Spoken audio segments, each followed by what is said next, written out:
So in class 9, in the last video we have discussed up to the question number 10 और 11th मैंने आपको करने को दिया है, आपको उसे करना है।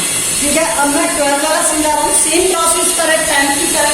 इसलिए देखो क्या दिया हुआ है यहाँ से, R1 and R2 are the remainders when the polynomials of given in the form of first। Polynomials क्या है, ये है kx3। तो हमें एक पॉलिनोमियल दिया हुआ है p1x, मैं इसे मानता हूँ p1। ठीक है, अब वो क्या दिया हुआ है kx3 plus 3x² minus 14x plus 6, ये दिया हुआ है। एंड यहां पर 5 दिया हुआ है एंड g1x दिया हुआ है, इसके लिए क्या x प्लस 3, g1x है x प्लस 3। ठीक है, और इसके लिए R1 को R1 से जोड़ दिया। ठीक है, एंड p2x गिवन है आपको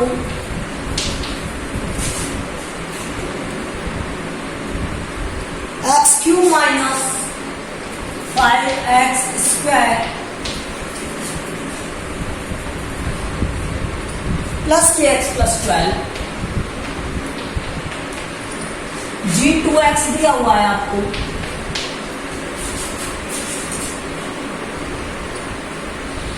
x माइनस 2 और हमें क्या फाइंड करना है R2।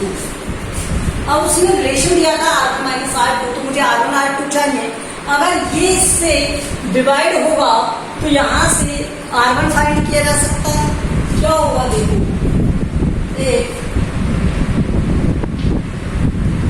g1x 0 मैं कर देता हूं, then p1x will equal to क्या होना चाहिए, r के होना चाहिए, जो भी रिमाइंडर आएगा। ठीक है, इम्प्लाइज दैट यहां से अगर आप फाइंड करते हो तो x plus 3 will equal to 0, x equal to minus 3 आएगा। अब मुझे यहाँ पर p1 चाहिए और वो किस में चाहिए, माइनस 3 में। यहाँ से R1 फाइंड होगा हमें ध्यान। तो ये माइनस 3 में जब आप फाइंड करोगे तो वैल्यू क्या ली हुई है, k माइनस 3 का होल क्यूब प्लस 3 माइनस 3 का square minus 14 into minus 3 plus 5, ये दिया हुआ है। अगर इसे सॉल्व करोगे तो माइनस 27 और ये हो जाएगा माइनस 27। ठीक है, और ये हो जाएगा प्लस 42 और माइनस और प्लस 5। तो ये 42 47 हो गया। 47 में से 27 सब्ट्रैक्ट करोगे तो 20 आएगा। तो ये हो गया क्या, R1 equal to minus 27k plus 20। इसको रीअरेंज करके लिख सकते हो आप 20 माइनस 27 R। ठीक है, अब इसी तरह से एक g2x दिया हुआ है आपको and that is equal to 0। तो यहां से x क्या दिया हुआ था, minus 2, that will equal to 0, x equal to क्या आएगा 2। ये हमें पुट कर देना है। अगर हम ये पुट करेंगे तो p2 और यहाँ पर क्या पुट कर रहे थे, 2 पुट कर रहे थे आप, तो 2 से क्या हो जाएगा, इस वाले में देखना है। ठीक है, तो 2 का क्यूब माइनस 5x² मीन्स 2 का square plus k into 2 plus 12। यहाँ से ये R2 आएगा, जो भी आएगा। ठीक है, तो R2 की वैल्यू क्या हो जाएगी, यहाँ से 8 माइनस ये हो गया 4 इंटू 5 20 प्लस ये हो गया 2k प्लस 12। ठीक है, तो यहां से 8 प्लस 12 20 माइनस 20, तो ये हो गया क्या 0। 20 माइनस 20 क्या हो गया, 0 हो गया। और यहां से आ गया k की वैल्यू 2k, R2 की वैल्यू क्या हो गई 2k। ठीक है, हमें गिवन क्या था, R1 minus R2 that will equal to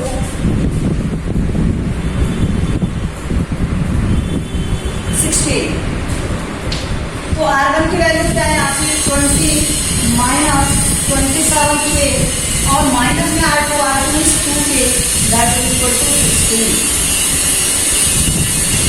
थोड़ा सा सॉल्व करते हैं इसे, मैं ऊपर से इरेज कर रहा हूँ यहाँ से।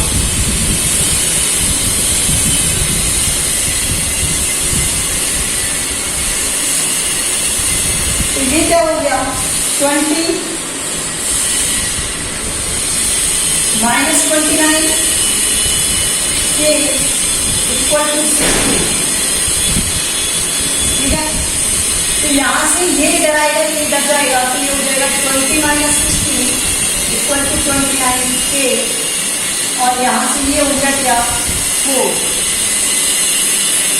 इक्वल टू 29k और k आ गया 4/29।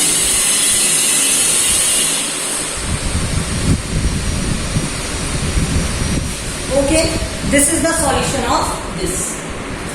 Question number 13 देखो।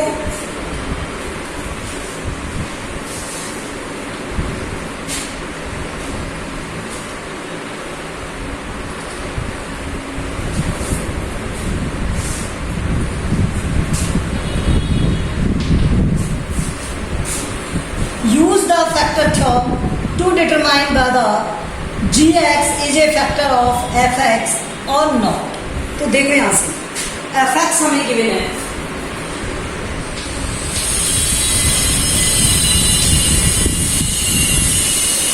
x3 plus x2 minus 10x, x2 plus x2 minus 10x plus a and gx आपको गिवन है x प्लस 4 और इसने कहा यूज द फैक्टर थ्योरम। अब फैक्टर थ्योरम क्या कहते हैं, अगर इसकी वैल्यू को मैं 0 कर दूं तो इसका जो रिमाइंडर है वो भी क्या होना चाहिए 0 होना चाहिए बाय फैक्टर थ्योरम।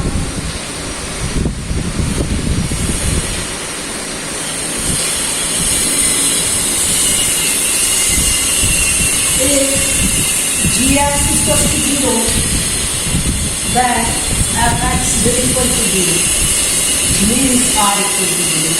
r क्या होना चाहिए 0 हो जाना चाहिए, रिमाइंडर नहीं आना चाहिए। कोई भी वैल्यू का अगर कोई फैक्टर दिया हुआ है तो इसका मीन्स क्या है कि वो उससे कंप्लीटली डिवाइड होगा।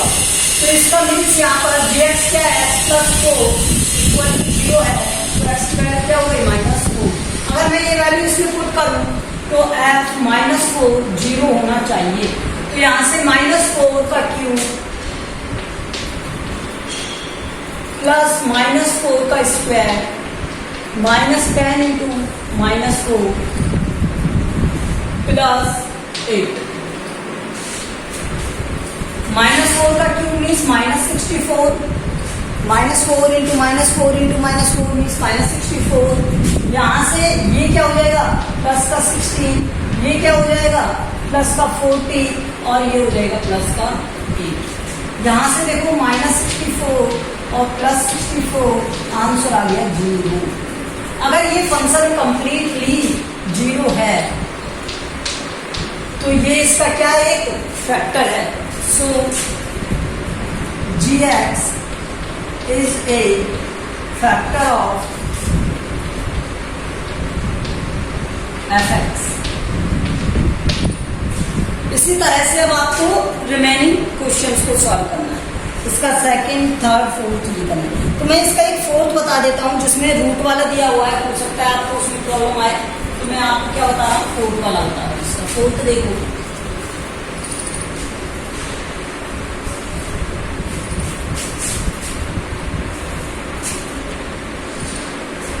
फोर्थ में आपको क्या गिवन है 2x² माइनस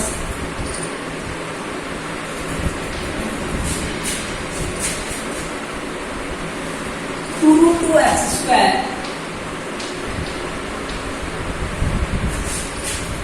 प्लस √2x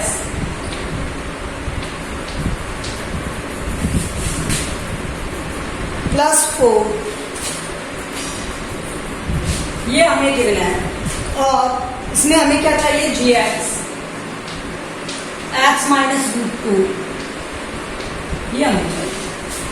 ठीक है, तो हम क्या कहेंगे if G X equal to 0 होगा then F X equal to 0 होना चाहिए। यही तो है फैक्टर थ्योरम। अगर ये फैक्टर थ्योरम है तो यहाँ से जी एक्स की वैल्यू क्या दे दी है, X minus root two equal to 0, तो एक्स की वैल्यू क्या हो गई, रूट टू। तो यहाँ से एफ एक्स की वैल्यू क्या हो जाएगी, एफ रूट टू, एक्स क्या है रूट टू, एक्स की वैल्यू रूट टू यहाँ से क्या हो गया 2 रूट टू का square 2 root two into x square means root two का square plus root two into root two plus 4। देखो यहाँ से ये क्या हो गया 2 रूट टू का square means root two into root two, आ गया आंसर 2, क्या आएगा 2 माइनस 2 रूट टू इंटू में रूट टू का स्क्वायर क्या हो गया 2। अच्छा क्यों होना चाहिए, बन let's see.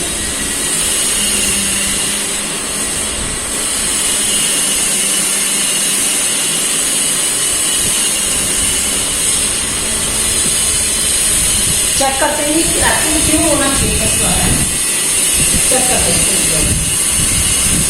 Plus root two into two 2 plus 4, तो ये क्या बन गया 2 इंटू 2 4 माइनस ये हो गया 4 रूट टू और ये हो गया प्लस 6।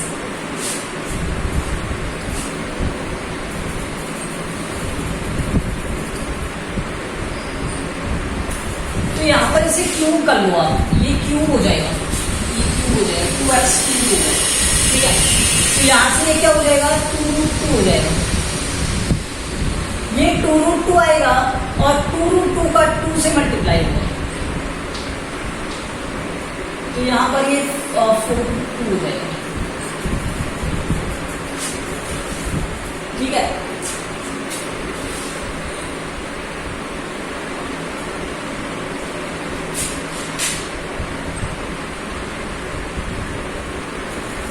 ये 4 रूट टू हो गया, ठीक है, और ये 4 रूट टू हो गया, 4 रूट टू से 4 रूट टू कट हो जाएगा, कोई बात नहीं। अगर एक्स स्क्वायर के टर्म में तब भी कोई बात नहीं है और क्यूब के, लेकिन ये क्यूब के टर्म में कर लेना प्रॉपर इक्वेशन हो जाएगी, ठीक है। तो यहाँ से क्या हो गया 2 रूट टू, यहाँ से ये 2 root two into 2 means 4 root two और 2 root two into root two 2 और ये प्लस 4, तो यहाँ से आ गया 6, this is not equal to 0। So g x क्या इसका फैक्टर होगा, so g x is not factor of f x, तो ये एफ एक्स का फैक्टर नहीं होगा, ठीक है। Question number 14,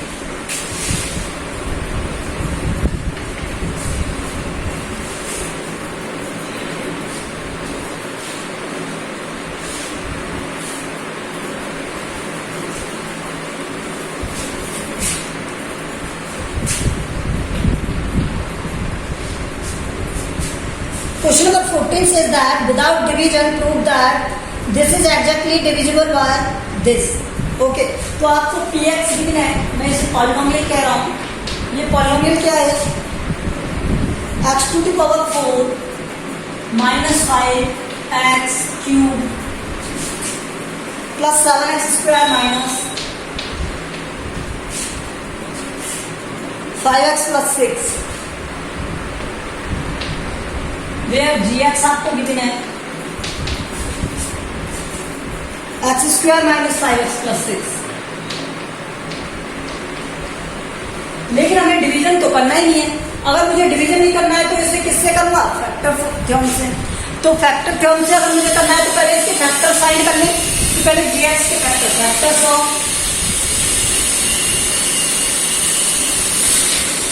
x square minus 5x plus 6, तो ये दिख रहा है middle term splitting middle term method से करते हैं, बाय मिडिल टर्म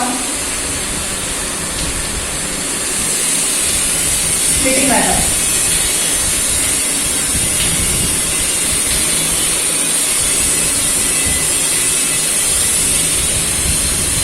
तो इस माइनस 5x एक्स को मैं क्या लिख सकता हूँ, माइनस का 3x और माइनस का 2x लिख सकता हूँ। इन दोनों का मल्टीप्लाई करूंगा तो 6 आ रहा है, दोनों का मल्टीप्लाई करने पर 6 और ऐड करने पर 5 आ रहा है, तो इसलिए इसको इस तरह से लिखा है। x कॉमन आ गया यहाँ से इन दोनों से, तो x माइनस 3 और यहाँ से माइनस 2 कॉमन, तो x माइनस 3, यहाँ से x माइनस 3 और ये बन गया x माइनस 2, तो ये क्या बन गया x माइनस 3 और x माइनस 2। ये इसके फैक्टर है। अगर ये फैक्टर है तो इन दोनों को इसमें पुट करके देखो और जो आंसर आएगा वो इसके फैक्टर्स फाइंड करने के लिए होगा। ठीक है, अब देखो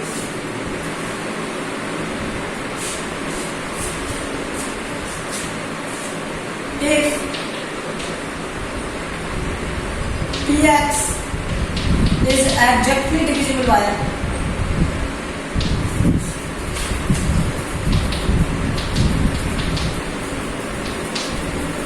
gx, then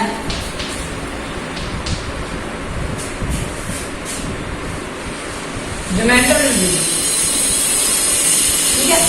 तो यहां से देखो implies that अगर gx x माइनस 3 है और इसे मैं 0 पुट कर दूं तो ये क्या हो जाएगा, equal to 3।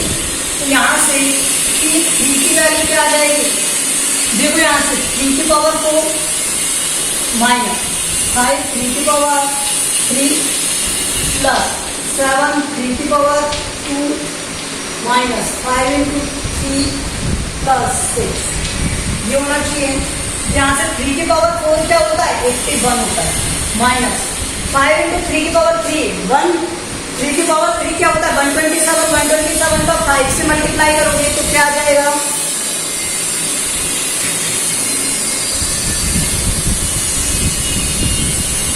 Eighty one into 5 करोगे तो हो जाएगा 5 और 8 को 4 प्लस 9 इंटू 7 करोगे 63 और ये हो जाएगा क्या 27 हो गया ना, 27 इंटू 5 करना, 27 ये हो गया, ठीक है। और ये हो गया 15 प्लस 6, तो यहाँ से सॉल्व कर लो, माइनस 135 और 50 हो गया, 6 369 और ये 50। तो ये तो इसका फैक्टर है, ठीक है।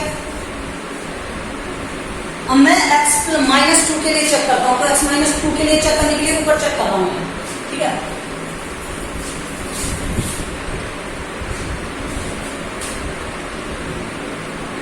gx equal to 0, then px should equal to 0।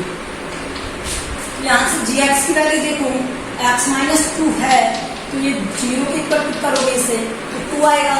अब यहाँ पे t में 2 पुट कर दो, तो यहाँ पूरी इक्वेशन में 2 पुट करोगे तो 2 की पावर 4 माइनस 5 इंटू 2 की पावर क्यू प्लस 7 इंटू 2 की पावर 2 माइनस 5 इंटू 2 प्लस 6।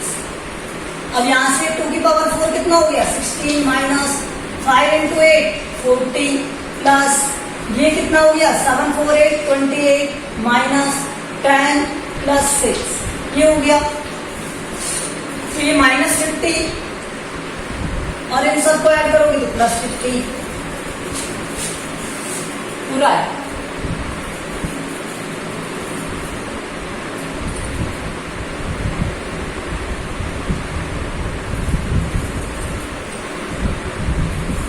ठीक है, तो that will equal to 0। So what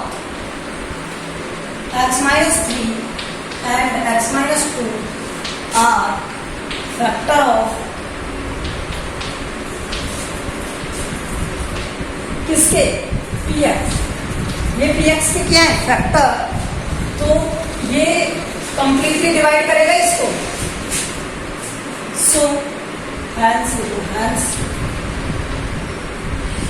px is completely divisible by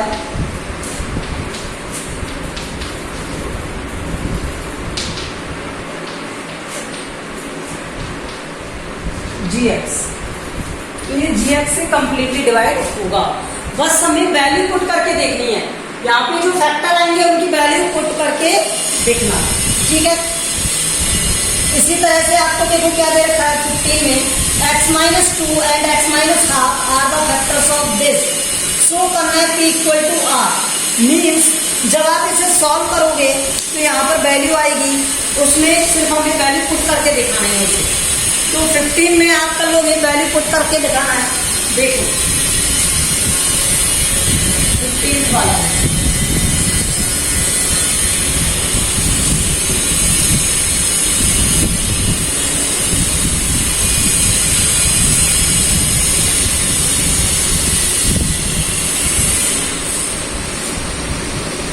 px आपको दिया हुआ है px² + 5x + r, ठीक है। एंड gx में आपको दिए हुए हैं क्या, x-2 एंड x-r। अब आपको बताना है कि ये अगर इसके फैक्टर हैं तो इसकी जो वैल्यू है p इक्वल टू r ये आनी चाहिए, ठीक है। ये प्रूव करना है। Let's see, if gx is factor of px, then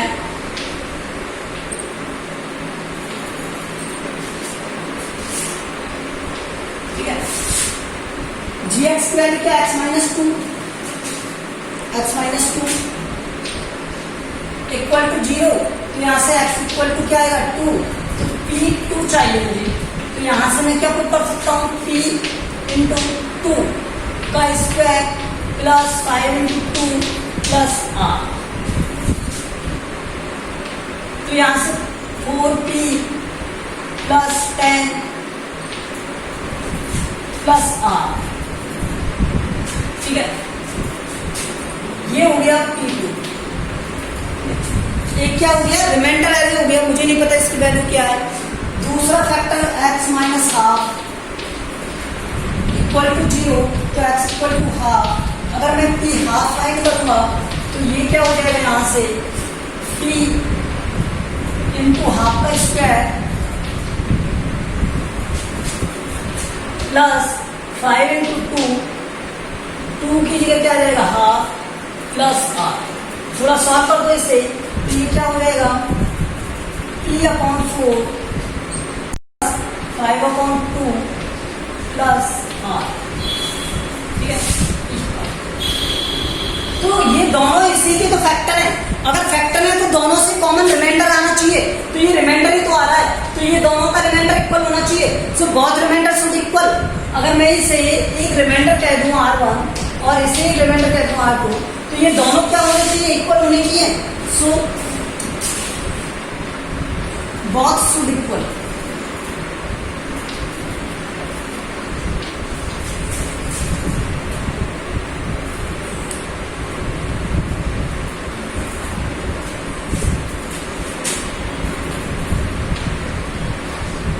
तो अगर ये दोनों इक्वल होंगे तो यहां से देखो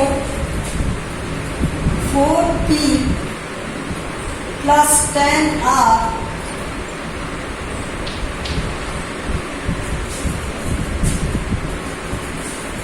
ये इक्वल टू क्या होना चाहिए, 0 होना चाहिए पहले, ठीक है। अगर मैं इसे 0 के इक्वल पुट करता हूं तो इस वैल्यू को यहां से कंप्लीटली इधर ले जाता हूं, implies that r equal to minus, इसे इधर लेके आए तो 4p प्लस 10, ठीक है। अब मैं इसमें क्या करता हूं, इस वैल्यू को पुट कर देता हूं, पुट द वैल्यू,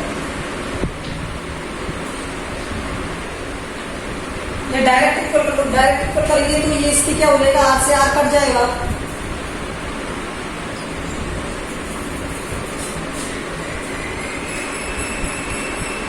और 4p, तो यहां तो r बच ही नहीं रहा।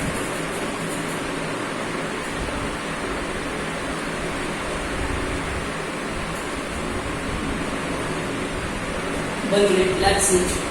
अगर ये इक्वल टू आर है तो यहां से आर की वैल्यू आप पुट करोगे,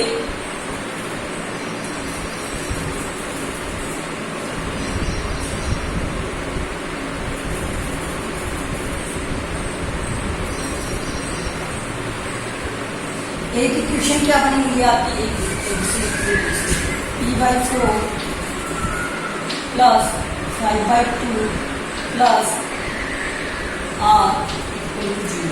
एक इक्वेशन ये है।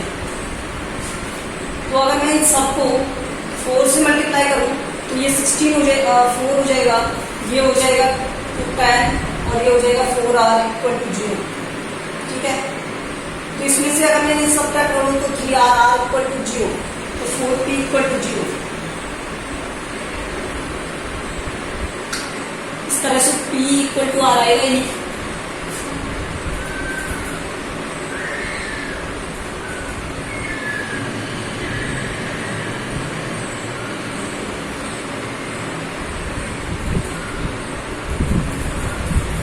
तो R1 एंड R2 तो इक्वल होना ही चाहिए इसके लिए, और बाय डिवीजन प्रोसेस से कर सकते हैं। ये अगर मैं इससे करूंगा तो ये क्या हो जाएगा,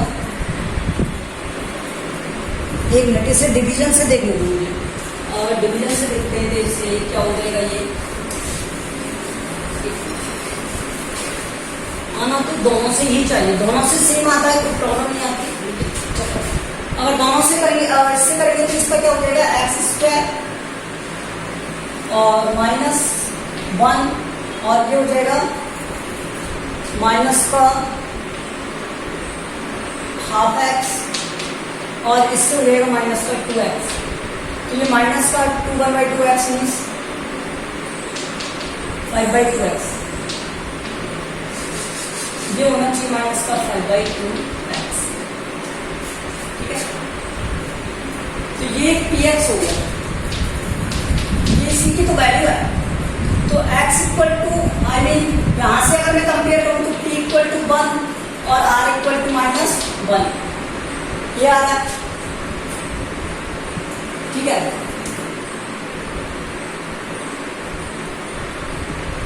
ये आ रहा है इसमें।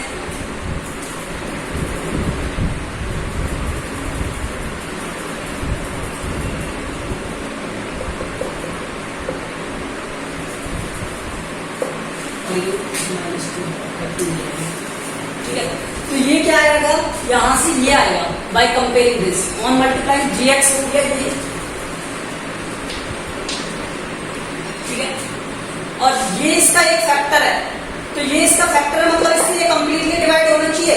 तो इससे ये कंप्लीटली डिवाइड कब हो सकता है, जब p = 1 आए और r = -1 आए।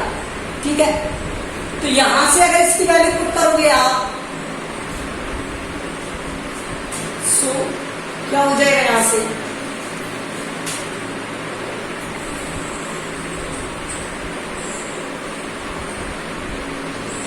x = x² + 5